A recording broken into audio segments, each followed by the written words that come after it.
When we were on the plane coming here, it was, I would imagine that the plane was 80% packed with people who were coming to this rally. And I took an opportunity to write down some of the places that they were coming from, just on the plane that we were on.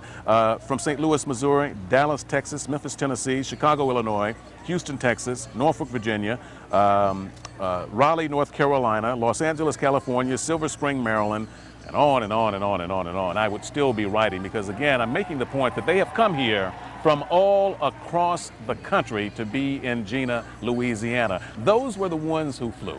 Others took the buses. There were massive bus caravans that were coming in, and we want to get to that part of the story now.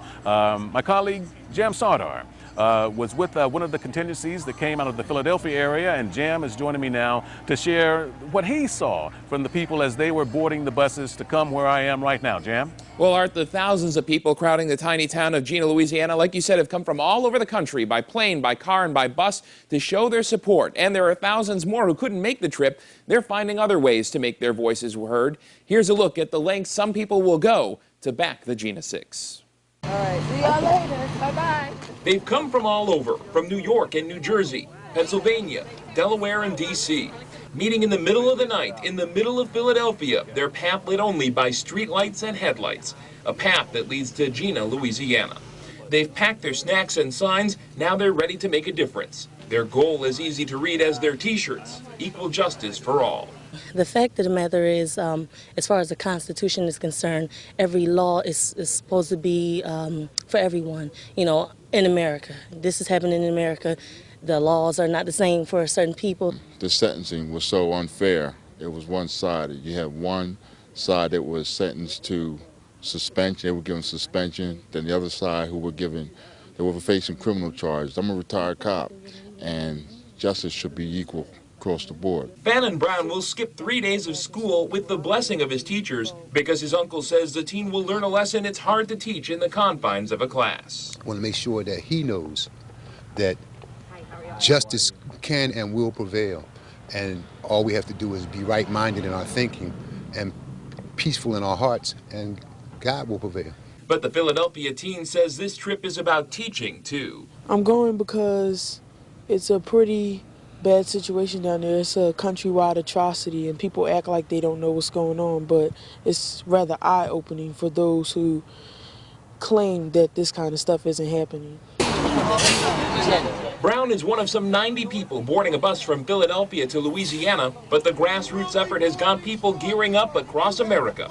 2 young women planned a joint rally in Boston with a march ending at a local symbolic spot. About 2 months ago, the city was very progressive and passed a resolution in support of the families and these boys in Jena. And so we thought it was most appropriate to hold this rally on the lawn of City Hall. While most are African American, people of all races are taking part in this protest because they say justice knows no color. I think it's very important to show support for these young men and to take a stand about what continues to be racism in our country. After all these years, to know that these kinds of things still exist is very disheartening. She's not the only one troubled by the present as well as the past. Elizabeth Redding marched in Selma. Now she's strapping on her shoes once again. I did this in the 60s, and I don't think we should have to do this again after I'm 60. We shouldn't even have to be going through this at this time. Now, our story focused on the Northeast, but we've heard about caravans leaving from Florida, Georgia, Tennessee, and California, where one minister lined up 47 buses to get people to Jena. And for people who can't make the trip, there are local protests planned in cities across the country, Art, so that everybody who wants to will have a chance to make their voice heard.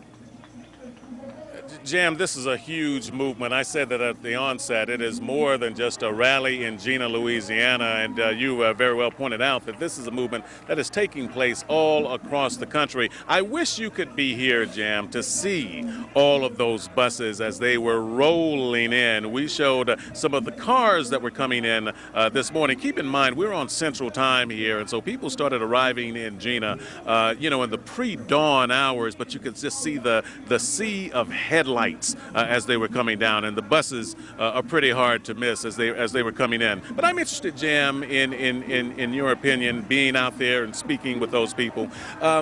Did you get a sense that this is a prideful event just as much as it is an event for social justice? Absolutely, Art. This is a very important cause to the people who are going down there, and they say this would be an important cause even if the roles were reversed, if there were 6 white kids who were on trial for beating up a black kid. It's not race, black and white, as much as it is the social injustice, and that's really the cause for a lot of people saying they're going down there. Obviously, race is important, and this is blacks who are being accused of these crimes that are at the center of this controversy, but to them it's about the larger social issue, and you heard people say in our story, equal laws, equal justice for everyone. Laws ought to be applied equally regardless of a person's color. Very, very well put. And, you know, the fact of the matter is Jena does not have the best of reputations when it comes to racial matters. And I'm not just giving you that. I'm giving you that after speaking with some of the people on the ground here who have said that the reputation has lingered here for quite some time. And when the whole thing about the Jena 6 first came about, they were not surprised. One person said it this way: the civil rights movement never made it to Jena. But Jam, thank you very much for contributing to this story, and it is a very important story, and I always enjoy your debrief. Thank you. Absolutely, happy to do it. Okay. We've been talking about the people. I think that we should hear from them because it is all about the people here, why they're here, and how they feel about being here. And so I had an opportunity to speak with some of them. I've been speaking with them all day and will continue to speak with them, but let's play some of the sound of what they had to tell me. Yes, I'm glad this is happening because, you know, when you address problems like this, then there's change. We're talking about human beings. We're talking about these children's lives for a schoolyard fight. You know, this is a travesty. I think this is going to be ongoing. I think this is going to go on for a while, but I don't think it's going to stop in Jena. I think here in the South, it's just a bad place for a black man to live. And I think this has just sparked a fire. It's an awakening. You know, it's a beautiful sight here to see people from all walks of life here expressing themselves about this young man, these young men. I think it's just wonderful. I mean, I'll tell you, when it's wonderful to see a change going on like this, that finally, I'm 42 years of age, and I have never seen any kind of gathering like this in my lifetime. Well, I'm just trying to come out here and support them, because if we had the parliament in Louisiana, I hope they'd come and do the same for us.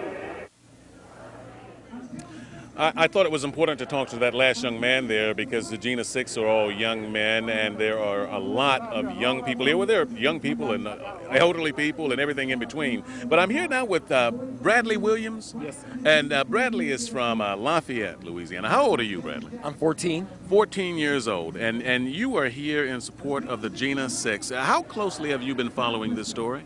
I've been following since last year. They had a showing on AOC about it, and it was really like unknown then because a lot of people didn't know about it, and it just was on local news and stuff. Do you in some way feel as though if it could happen in Jena to the 6 teenagers that happened there in terms of the justice system and how that played out in their case, that you too may be vulnerable where you are in Lafayette? Have you thought about that at all? Yes, sir. Sometimes I do, and I think that the justice system in Lafayette is a little bit better than Jena's, but I still think it's still vulnerable to some things that can happen in Jena. And did you bring others with you? Who's here with you today? My mom, my dad, and some of my friends and close family. So you made it a family event to come here, yes, and as you guys talked about it as a family, what were some of the things that were important in your discussions? We talked about how we need to have a unity and one. How we need to all come together and just join together and just become one. All right. Well, thank you very much, young man, for being here, and you're showing well in support of the Jena 6. Thank you. All right. Again, we're trying to sort this all out. We've got a lot more still to come as we'll be broadcasting throughout the hour. A little later, you're going to hear from the Reverend Jesse Jackson. I spoke with the Reverend just a short time ago, and you'll get to hear his take on what's going on here and much, much more as the rally continues from here at this location, at this ballpark, and all across Jena and all across the country. AFR is on location, and we'll be bringing it to you.